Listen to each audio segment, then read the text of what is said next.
Unyielding and remorseless, the Brazen Claws are famed for their stoicism and their grim determination to succeed. In this video, we're going to show you exactly how to paint the red and blue quartered armour of the Brazen Claws. Now, to prepare our model for painting, we've already undercoated it here with Mephiston Red spray. Once that was dry, we also went over it with a thinned down coat of Mephiston Red paint from the pot, just to make sure we've got all those areas the spray might not have covered. Now, once that's dry, it's time to start blocking in the blue areas of the miniature. For this, we're going to start off using Cantor Blue, and in two different ways. First of all, we're going to use a small layer brush to draw on the lines on the miniature to show where the quartering is going to go. Once the lines are drawn on, we'll then go back in with a larger brush and fill in the gaps. First of all, our small layer brush with Cantor Blue. So let's take some paint from the pot and onto our palette here. Now, we're going to add quite a bit of water here to make sure that the paint is nice and thin, so we can draw those lines a bit easier. We're also going to make sure we've got a nice thin point on our small layer brush here, just to make drawing those lines a lot easier. Then, onto our miniature. So here on a Brazen Claw, the model's left top and bottom right, our top right and bottom left, need to be blue here, as per the colour scheme of the Brazen Claws.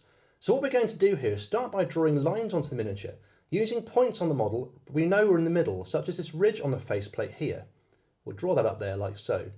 We're making sure the brush is over the right hand side of the model here to make sure the line is in the centre of the model, going back like this. Like so, back towards the face ridge here as well.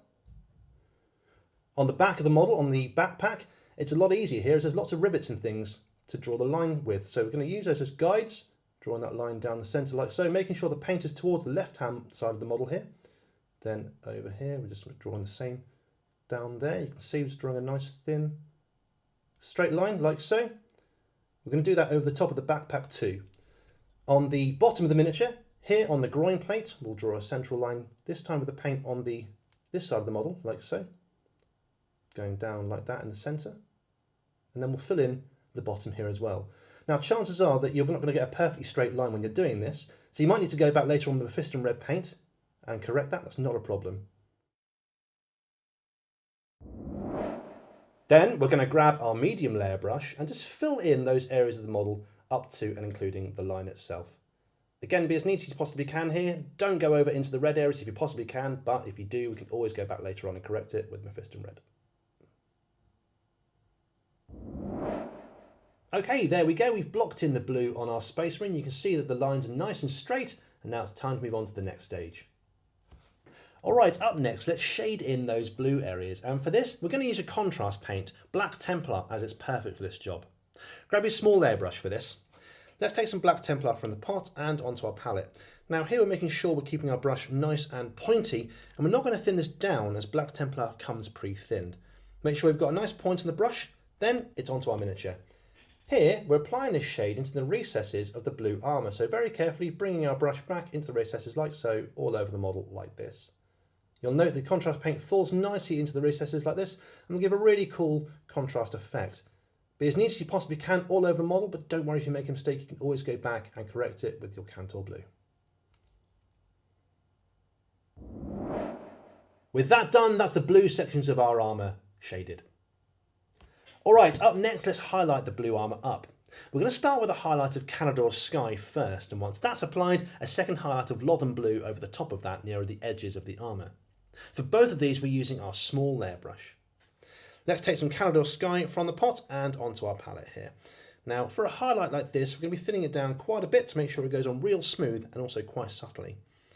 There we go, bingo. Make sure we've got a nice point on the brush. Then, onto our Space Marine miniature. Here, we're applying highlights on the very edges of the blue sections of armour. So we're just going to be working our way around each section of armour like so, very carefully, just painting small lines on the edges like this.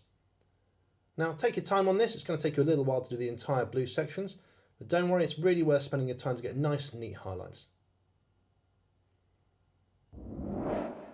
Up next, another highlight, this time Lothern Blue, applied to the very edges of these armour plates. Here we're using the edge of the brush on areas such as the shoulder pad here to get a really fine highlight all over. There we go, that's the highlights done on the blue sections of the armour. Up next, let's grab our pot of Mephiston Red again, as we're going to tidy up those red areas to make sure that those lines are super straight. Grab your small airbrush for this, and take some paint from the pot and onto our palette, As always with the base paint, we can add a little bit of water here just to water it down, make sure it's nice and thin so it goes on real smooth. Then, on our miniature, here, anywhere where we're not quite happy, where the line's totally straight, we'll just apply it right now, and just touch those areas up. Anyway, we've gone over with either the base coat or any of the highlights or the shade, just touch it up now, make sure that red is super straight. So now we're ready to paint the red areas. And to paint the red areas of the armour, we're going to follow the same process as we did for the blue. That's a shade and 2 highlights. Here, the shade's going to be Flesh Terror's red contrast paint. Then we'll highlight up with Wild Rider red and then Troll Slayer orange. Again, for all of these, we're using our small layer brush. First of all, that shade. Let's take some Flesh Terror's red onto our palette here. And again, we're not going to thin this down. We're just making sure our brush has got the right amount of paint on it and it's got a nice point on it too. Then onto our Space Marine. Here, we're applying the Flesh Terror's red onto the red areas of armour, again into the recesses between the armour like so. Take your time, be as neat as you possibly can, but again, if you make a mistake, you can always go back and correct it with Mephiston red if you need to. Next up, we've thinned down some Wild Rider red, and again, with our small layer brush, we're applying some very fine highlights all around the armour plates like this. Again, take your time on this. You don't have to rush, be as neat as you possibly can. Next up, we'll take some thinned down Troll Slayer orange and again use a small layer brush to add an edge highlight to the very edges of the red areas. Once that's done, we're going to go back and paint the rest of the model that you've not painted so far with the Baden black, ready for you to paint it later. And with that, our armour is done. And that's how you can paint the red and blue armour of the Brazen Claws for your army. I hope you've enjoyed the video. Happy painting.